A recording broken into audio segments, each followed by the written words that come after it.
Dale.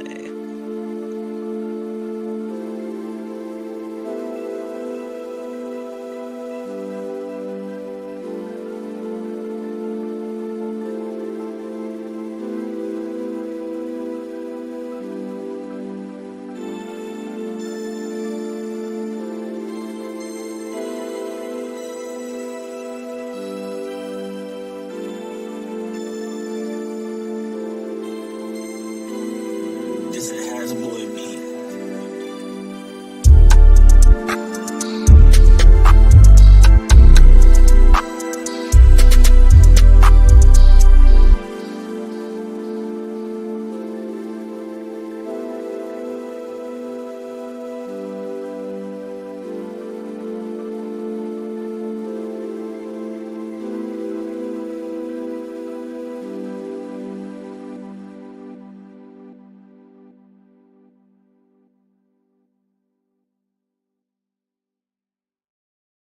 Friends, welcome back to a new live episode of the Wisemen Say podcast.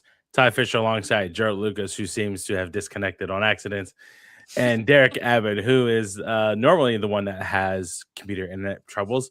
Looks like him and Jerald have switched today. Derik, how are you, buddy?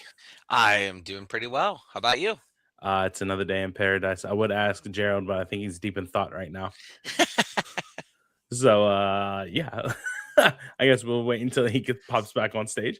Yeah, not too bad, man. Just living the life. We have approximately 10 days 10. until the Crew take the field in the Pacific Northwest against the Portland Timbers. I'm excited to watch this team play again. Yeah. I cannot wait to see what this new team looks like. Excited to see Abu Ali finally get unlocked and whatnot. So just really quick, what are your thoughts heading into like this upcoming season?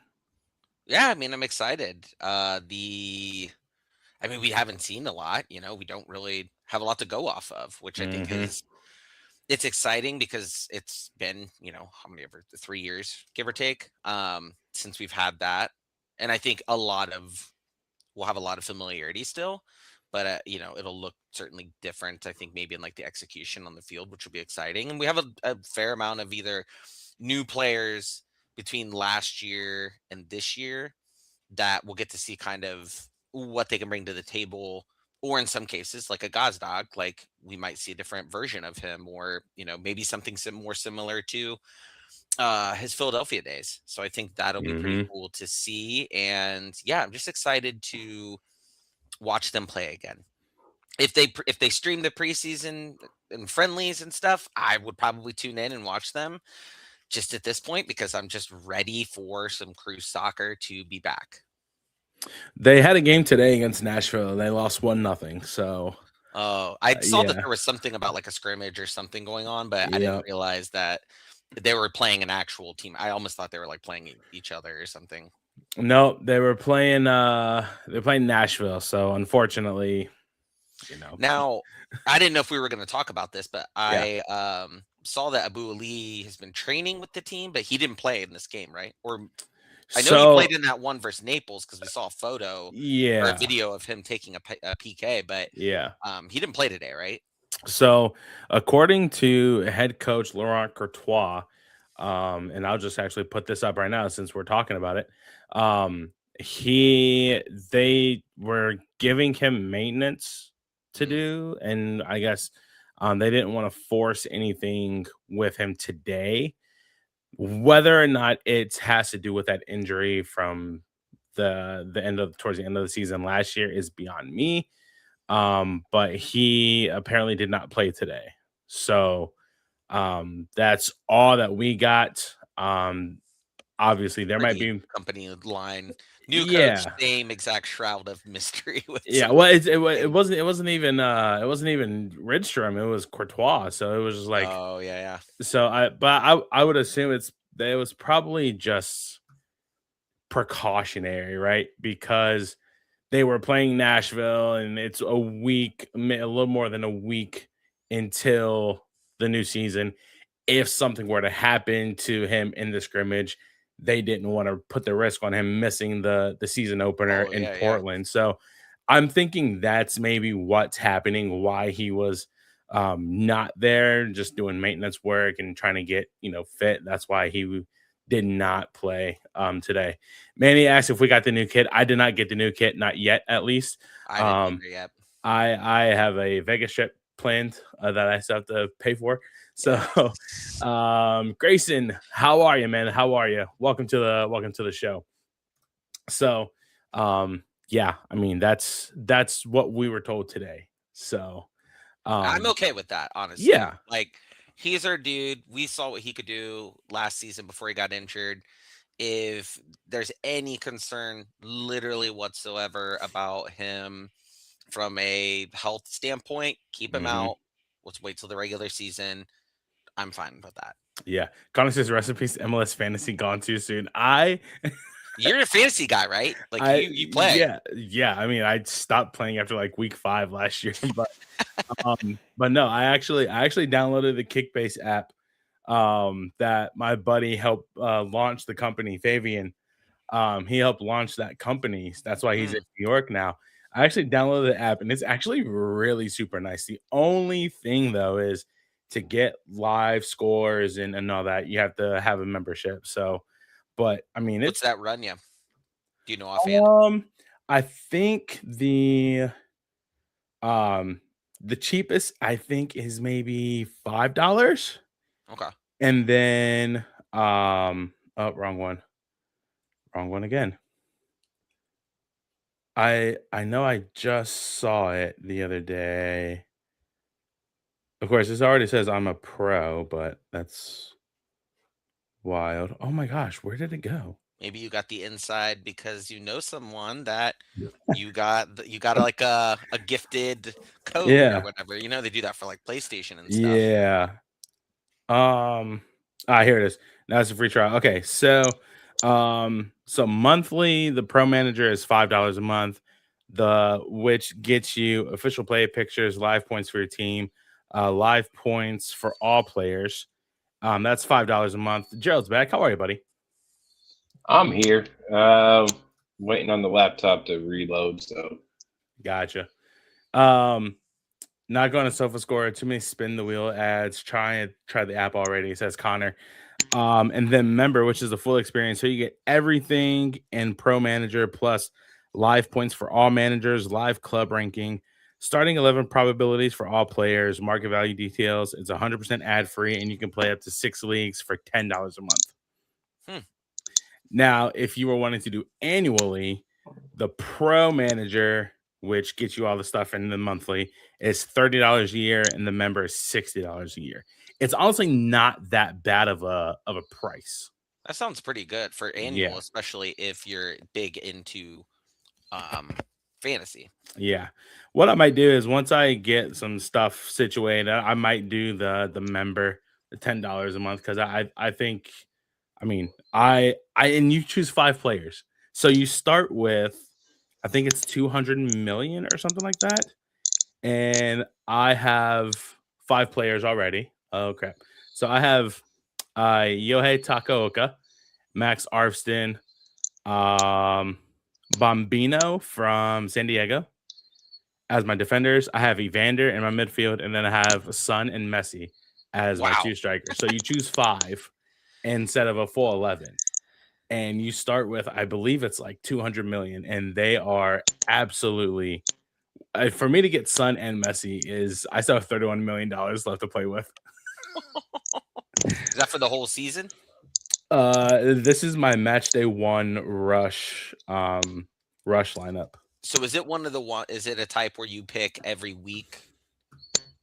I think players. So yeah, like I think so. What am I thinking of? DraftKings does this. I forget what it's called. It's like daily fantasy. I think so. Hang on, let me see if I can. I've done that before with NFL. It sounds similar to it, where you have a certain amount of money that you can pick a certain amount of players, and then you just go up against who gets the most points. Yeah, that's probably a little bit different. That's a solid lineup. And then I have 31 million left to play with. Wild. Yeah. So, yeah, I mean, I'm excited to try it. Like I said, I might do the the pro one just so I can have more insight on my players coming up. So Connor asked, what do you boys think about the new guy from Azerbaijan? I think he has a lot of potential, quite honestly. Mm-hmm. It would be interesting to see how he matches up with how he matches. I mean, I'm guaranteed a goal every week, pretty much. I'm guaranteed a goal and an assist. It'd be interesting to see how he matches up if we were to play two strikers on the field with Abu Ali or coming off the bench. So I'm excited about that. What do you guys think about him?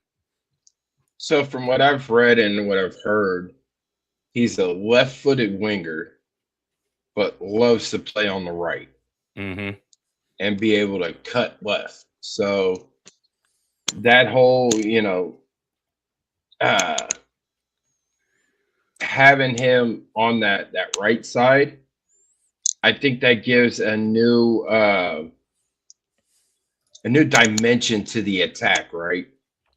Being able to not only go, with the forwards like Herrera does, being able to go to that corner and then, cut back, and same thing like what Mo did before he got injured, is being able to take it to that corner and then do the little cutback.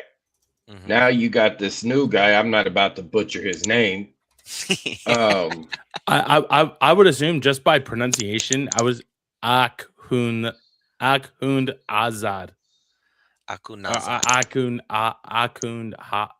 can't remember. Listen, I'm not butchering it. He starts scoring us some goals. We'll know real quick. Akhundzada. That Akhundzada. It's gonna be funny to hear Josh do this. Say his name over. On the PA. Too, like the crowd trying to say his name when they say the first name of everybody, is gonna be pretty funny the first few times. But being able to cut left is going to be big, because then now that allows like Max to cut into the cut right. It allows Diego. It allows Abu Ali. It allows different things. Yep. So I think one thing to keep an eye on too is that what does that mean for someone like Mo Farsi? Like right now, you would pencil Mo in probably just because. But if this dude comes in even off the bench to start off and starts playing really well, or they change up the formation occasionally when he's in, I mean, there's definitely that's something to keep on the radar of. Does he start to earn more playing time? Yeah. I think we don't know coming off that injury for as long as he was on it. I mean, who knows where he's going to be at, honestly, unfortunately. I think also, I mean, we talked about it with Courtois and everybody today.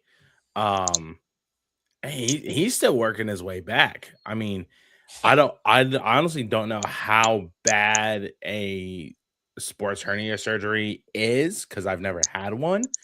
But if it's taking this long, it had to have been pretty significant for him. But it all depends on where it was too. True, that is also very true. And we had reports last season that it was like in the pelvic area. So if you're talking in the pelvic area, you're talking right around that waistline. Yep. That, and they have to go in and cut, in the abdomen and at the waist. You're not able to do anything for, 4 to 6 weeks, before you can start to do any type of like jogging. You're really not supposed to walk too much. Yep. You got to wear a special like brace that it literally wraps it. It's a lot. It's that you have to wear the same type of brace after you get like bariatric surgery. And wow. It's like it's a compression brace to keep, everything compressed so that scar can heal. Because if not, you're going to have all your shit, hanging out. looking around like something from the Night of the Living Dead. Yeah. Yeah, that's a good point. And I don't know if we ever like heard the official like timeline of like injury to when surgery was, but I could be off on it. But I thought that there was quite some time before they actually announced he was getting surgery. It was like middle of the summer into August before we heard that he was like getting a surgery, and he had been out for a while prior to that. So I wonder if it was a scenario where they thought that it would heal on its own, or maybe he had an initial surgery and then had maybe get a second one. I don't know. I mean, it seems like a long time, but again, I've never had one, so I would not be able to speak on I mean, recovery time by any means. it's just like Rudy. Rudy had a surgery early on in the year, and Yeah. he was poised to come back right around like the end of May, first part of June, and then something happened in the rehab, and then next thing you know, it's like, oh well, he's out, for a little while longer. And then here it is, at the end of the season, like the last, 2 games, he got, playing time. So, I mean, that's 2 or 3 games. And then even in the playoffs, he got some playing time. So, it was just one of those things. I do think Mo had like he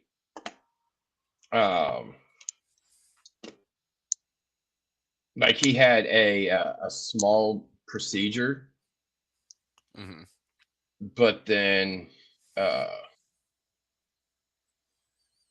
and then tried to come back, and then it just, they shut him down because it wasn't working. Yeah.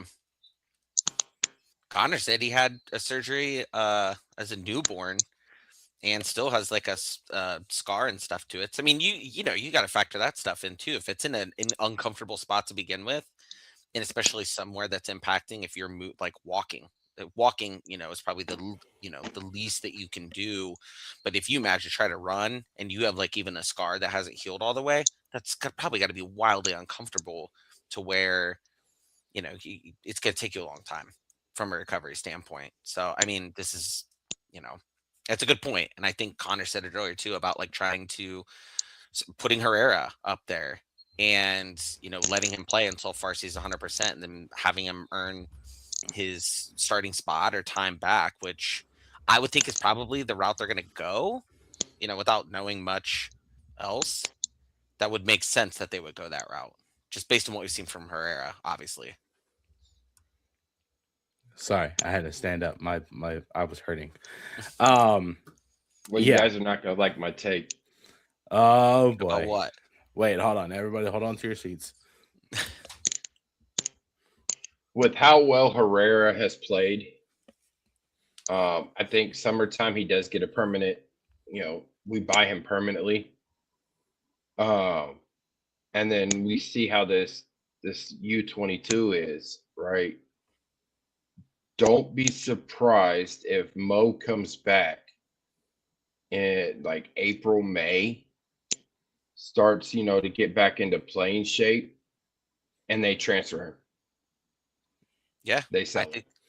I can see that happening, quite honestly. Especially if they want to bring in, maybe a center back in the summer. I mean, the window for MLS is still open, right? And then, the primary transfer window that, for Europe I think is about closed, or almost closed.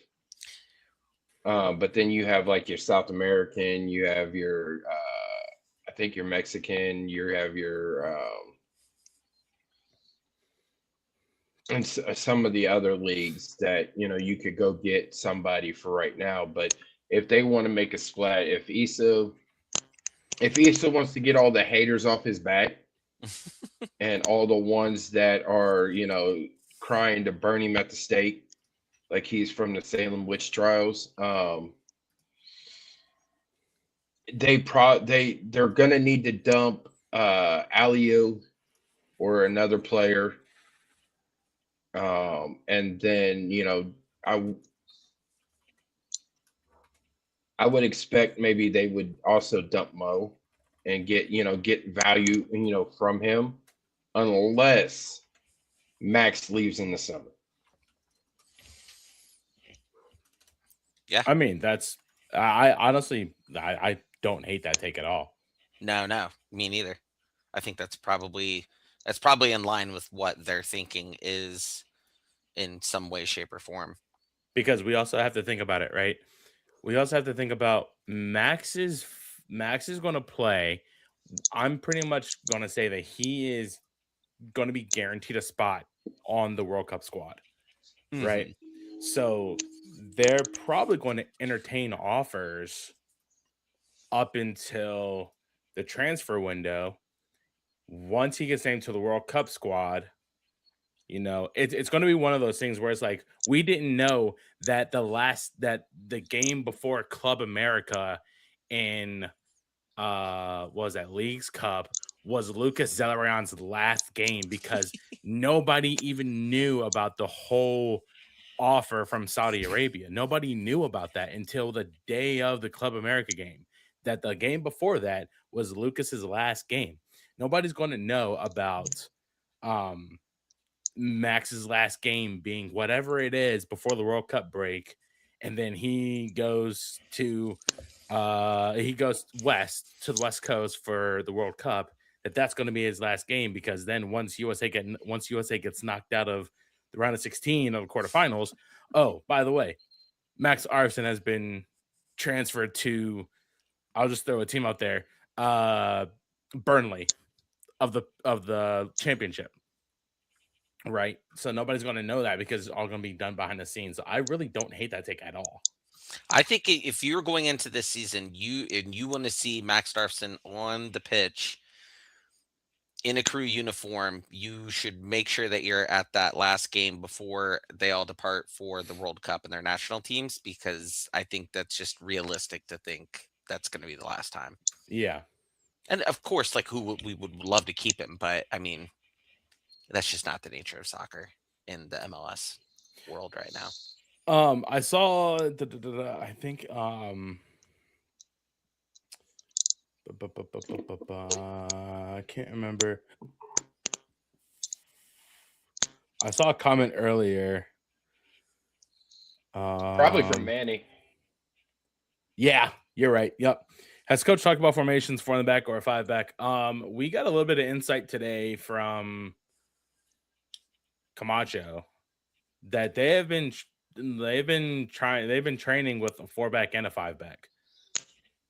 So it'll be it's 5 back would be a 5 back would be a short circuit to everybody's brain, because we may have done that at some time in the past, but not in my memory of I've the Crew. never seen the Columbus Crew do a 5 back at all.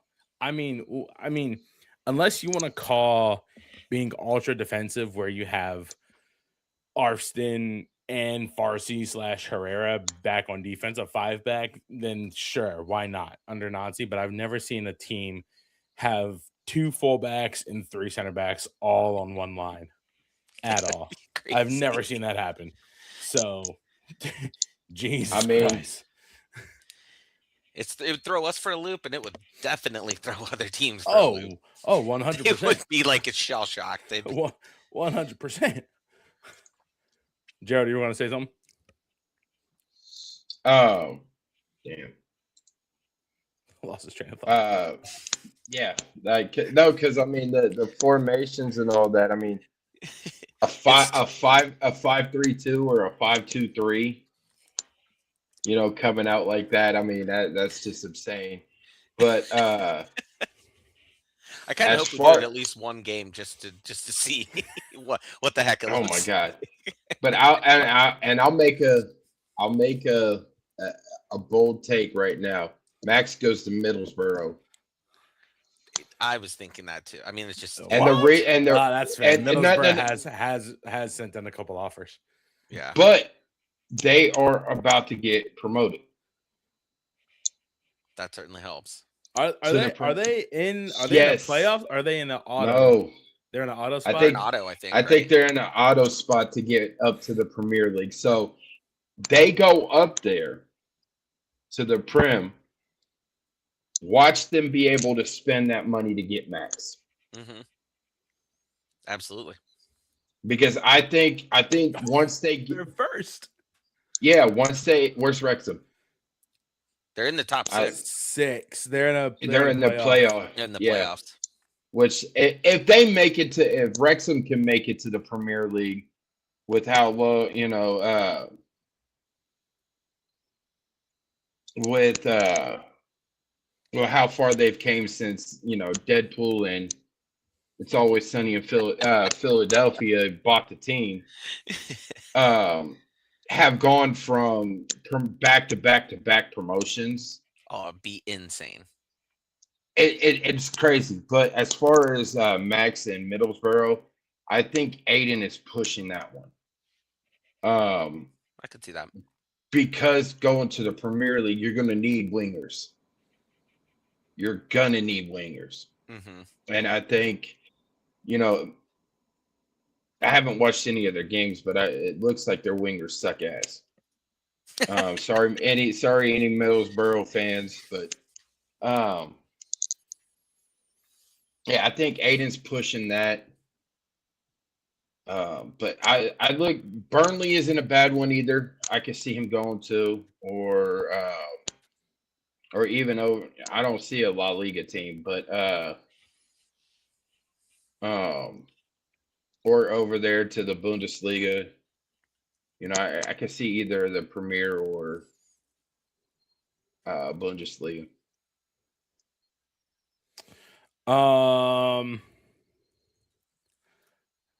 The whole around the Solid experiment failed. He's killing with his nephew and is captain of his boyhood club. Who's his nephew? Oh wait, because he's back at Yeah, the Pirates. Yep, that team. No, I wholeheartedly agree because he was not happy getting out of that car when he was introduced in Saudi Arabia. I mean, he wasn't happy when he stood at the midway line, looked over at the Nordeca, and just sat there for like 30 seconds with tears in his eyes. He wasn't happy leaving Columbus. But I mean, I have no idea. Whatever. That is one person. That is one player that actually kind of that got me crying in the press box. I think we all were. That was actually heartbreaking. I hated that day. And the fact that the announcement dropped in like 2 hours prior to game time. That was brutal. Was absolutely it just sucked the air out of the entire stadium. 100%. The whole weekend, though, because they had a Meet the Team event at Franklin Park. Oh, and great timing. But see, he was there, right? And all of a sudden, as people were, coming up to his table where he was at, Bez whisked him away. Oh, really?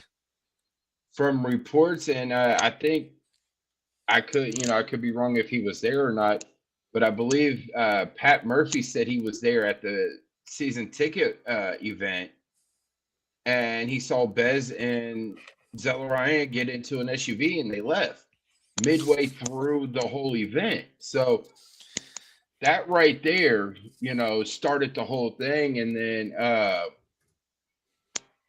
then when I think I was texting Ty, like the whole leading up to the game, like, what's going on? Have you heard anything? Then I get told, well, Pat said, there's nothing going on with him. And then all of a sudden, just like, I'm sitting in the parking lot, waiting to be let in. And, here comes the news, Lucas is on his way to Saudi Arabia. And it's like, what the flying fuck? Like, and yeah. I'm getting asked at the tailgate, like, well, what have you heard? Bro, this is news to me. Yeah. They kept that so secretive. It was impressive, honestly, that they were able to keep something like that so secretive for so long, until like literally up until it happened. That's just not a common thing you see. And this is similar to what the Jackets did to Cam Atkinson. I mean, I was there at the draft party, and Cam signing autographs and whatnot, and all of a sudden they rotate out and Cam's gone, and the next day it's just like, oh, Cam Atkinson got traded to the Philadelphia Flyers. He was just there. He was just with us. Yeah, I was there. Matter of fact, I was there that day too. At the draft party? Yeah, because I was in a cast. And I literally was walking in a and I had a walking cast on. But I went and got a jersey. A Cam jersey? No, I went and got man, that would have been like insult to injury right there. That would have been brutal. But I got a Fanatics jersey, right? Oh. Fanatics, not Atkinson. I thought you said Atkinson too.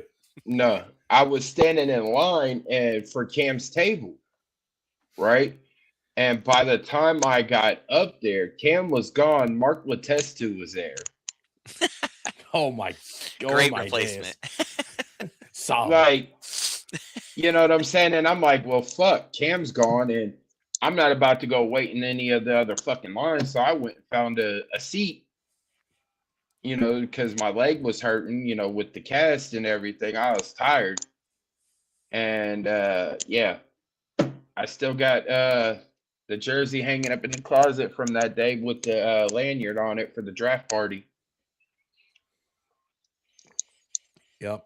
That was a brutal thing that they did to Cam. And now the Jackets are on a tear. My word. Yeah. They beat my favorite team. I was mad. So hey, it is I'm happy he retired a jacket. Oh, 100%. I'm happy he retired, and he's probably got a nice gig there in the front office. He's around the team a lot. I've seen them post photos of him, the players and stuff. He's definitely involved in who knows what kind of way, but he's also with the Columbus the AAA Blue Jackets hockey program or whatever. The Monsters, Lake Erie Monsters. Not the Monsters, the union, like the youth. I got you. Yeah. Okay, that's cool. He has his own thing, doesn't he? He has like a hockey academy. Yeah, that he does, but I think he's also around some of the youth ones, especially since they're building that new facility for the Columbus AAA Blue Jackets or whatever it is for the youth. Mm-hmm. So you know, Cam is, you know, he's in Columbus. He's happy solid guy. Oh yeah. I love how we just went from soccer to hockey. We became a Blue Jackets podcast there for a second. Right? Jerald, any other talking points from today that you would want to talk about? I mean, other than Laurent Courtois' homecoming. God, it was so good to see him today. And the fact that we got to talk to the assistant coaches, I love that. But I'll say corner flags beware. You know, and if you don't know what I'm talking about, go watch the 2022 Eastern Conference Final for Crew 2 versus Toronto FC 2, which that was a long night. Brother. It was a brutal night that night. No, but the fact, you know, Jason's gone, right? You know, he's no longer here, and you know, he's off from the pictures. He looks like the Jason from 22 over there training with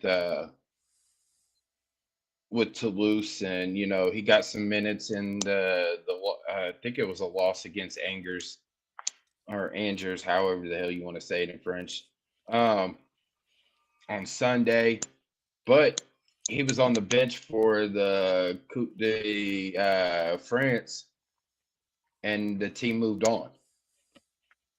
You know, so I mean, he's fitting in over there. There's a video of him doing, you know, at a team event, you know, doing karaoke. That was funny. But no, I mean, it looks like he's fitting into their system, and somebody had another podcast for the crew had, who's your breakout player of the year, and I was like JRR, and I'm like, oh wait, he's not here anymore.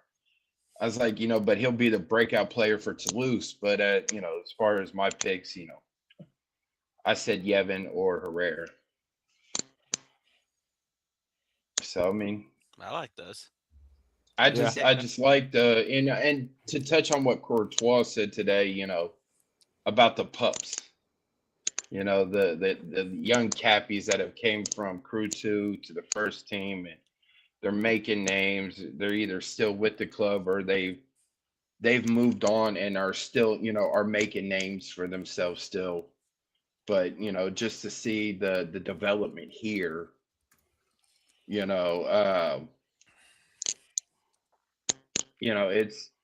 it's just a testament to, the pathway that Columbus has.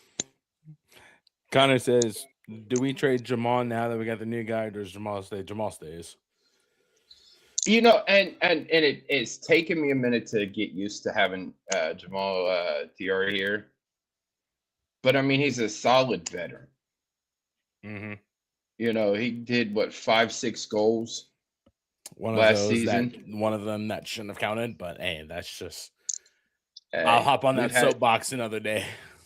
Hey, we've had some of those, so. But let's give it context that he exited the field without the referee's permission. Just saying. Which yeah, like I said, I'll jump on that soapbox another day. Yeah, but I think he's a solid veteran. You need those guys, Yeah, 100%. I think that's pretty much all from preseason. Quite honestly. They lost 1-0 to Nashville. Yeah. Rudy Camacho's back, obviously. He's been training, I would assume been playing in some of the friendlies. So nothing really much from else. Who else I think it's sold or loaned this year? Go ahead. I'm anxious to, when we talk to Coach when he comes back, if he allowed some of the young guys and what his assessment of them in a friendly match. It's not a full game speed. Well, it's game speed, but it's not a match like that. Yeah. Like a regular season match. But I'm anxious to see if any of those guys, got some playing time. It sounded Tristan I saw I don't remember, someone retweeted it, so I don't remember who the original source is, but it sounded like somebody said that when Nashville scored their one goal, a lot of the younger guys were on the pitch at the time. I don't know when that goal was scored during that game, but first half. Okay. So they did get playing time, so it'll be good to hear what, we know they did in some kind of capacity. So to your point, Jerald, that'll be nice to see what came of that. And I still think Tristan is on track to make an impact also this year. Is that Canada Dry? Oh yeah, Zero Sugar Canada Dry is the bomb. I don't know why. ADHD moment. Sorry. No, I'm drinking these all the time. I was like, oh, I love Canada them. Dry. Connor says I can see Adams getting a season loan back to Crew 2. I don't think so. He's been on there. He's had development time there. Yeah. I thought we would see more of him last year, especially when we didn't have a Boualier. We didn't, we brought in Gazdag, but I thought for sure we would see a little bit more of him than what we did.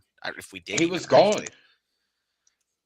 He was traveling. He was with the U.S. Youth National team. He got loaned for most of the year, or he was on there. Yeah. And frankly, next summer, scratch that. Never mind. I'm not going to continue with this. It was a wrong take. Never mind. Okay. All right, fellas. Anything else that we want to talk about? How big is it going to be for the Prestes family? Seeing, Tom played here with the Crew. now his son Owen, full circle, is on the first team now. That's pretty cool. I mean, hopefully they if he gets playing time too, they talk about that more, because that's the first I really even thought about that. But I mean, that's a great story. Obviously, they need to highlight that when the time comes, that he starts getting playing time. I got to talk to Owen for the Open Cup when they, I think after, I think it was the week of the first match for Open Cup that Crew 2 was in. And I asked him about, is there anything that, his dad, any pointers for this tournament, for the Open Cup. And he kept showing off the Open Cup ring. So, he understands the importance in his family of the Open Cup for sure. Well, I mean, and not only that, but he's also a USL champion too. Oh, he got loaned out to Hartford, where his brother played as well. And, he made a little bit of an impact there, but, he won a USL championship. So you bring that back to a championship caliber team like Columbus. Now you got pressure on you. But I think it's to me, I feel like it's a big thing for the Prestes family to go full circle, where his dad was there and now he's on the first team and about to carry that black and gold crest now on the first team. Love that. All right. I guess we get to the good stuff now, huh? Yeah. Tier rankings, MLS kits have been dropped. All 30 between 2 days have been released by all clubs and showcased on MLS and their club's respective websites. So without further ado, what we're going to do, obviously, fellas, we did this last year. We've done it multiple times. We are going to why?